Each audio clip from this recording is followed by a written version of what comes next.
Good evening to my family, to my friends, to my acquaintances, my fraternity brothers, my medical staff, my legal staff, and um, and anyone else who I've come into um, association with.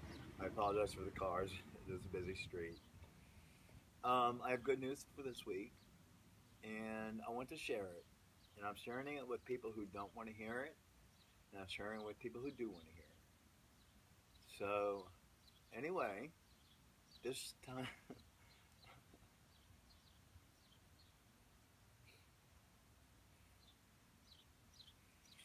this week for the first time in 15 years, I'm tested undetectable for HIV. What does that mean, test undetectable?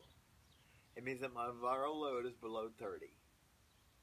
Usually people run a viral load, if they even have a common cold, of around 3 million. I have no illness in my body whatsoever. If you were to run a drug screen on me right now for HIV, I would test negative. It's been a long road to get here. It's been a very expensive road to get here. It's been a personally hard road to get here because I've lost a lot of people in my life. And I don't think I don't think the people who have lost understood what I was going through. I've done stupid things. I've done things that are just desperate because that's where you are when you're undetectable. I mean, when you're detectable, you're desperate. You could die at any moment, and most of it was finance based, which is amazingly crazy. Um, but I did it, and I did it myself, and I did it with the help of Oshner Medical Center. I did it with the help of No AIDS Task Force, with AIDS Foundation Houston, with Aid Atlanta. These people are there to help us, and these people are there to get us back on track. And if you listen to what they have to say, and you take their word, and you believe it, and you live it, it works. Telling everybody that I'm undetectable today is unheard of 15 years ago. Unheard of. And it happens.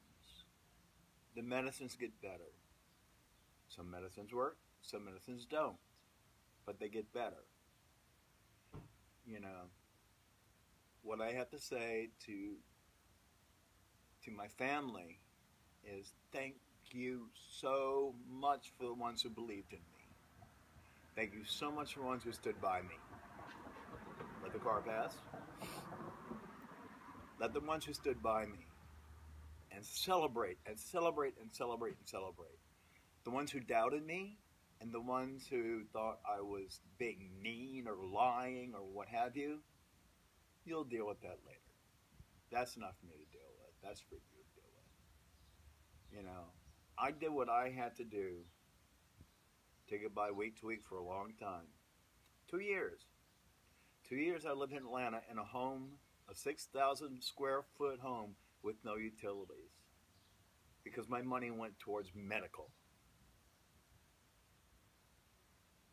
I did what I had to do. You may not have liked it, and in some cases, you offered it, I took it, and then you used it against me. All I gotta say is, I am who I am, and who I am is healthy, and who I am is happy, and who I am still loves you. People don't understand how to deal with things that they don't know about. They don't have the tools.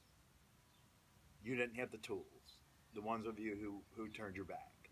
The ones of you who didn't turn your back want to learn about the tools. And that's wonderful. That is wonderful. That's how it should be. Don't turn your back on people because they're sick or because they're desperate. Desperate. You don't know where you're going next. You don't know where you're going to die next. You don't know where you're going to be buried at next. Thank God for my sister. Melinda, I will love you forever, ever and ever. You stuck by me. When everybody else ran, you stuck by me. Thank you. I love you so much. I'm not going to babble on and on and on, so don't worry about it. This is kind of it. The news was undetectable. The news is incredible. I've worked at it for a long time. And even though it may look like a bumblebee,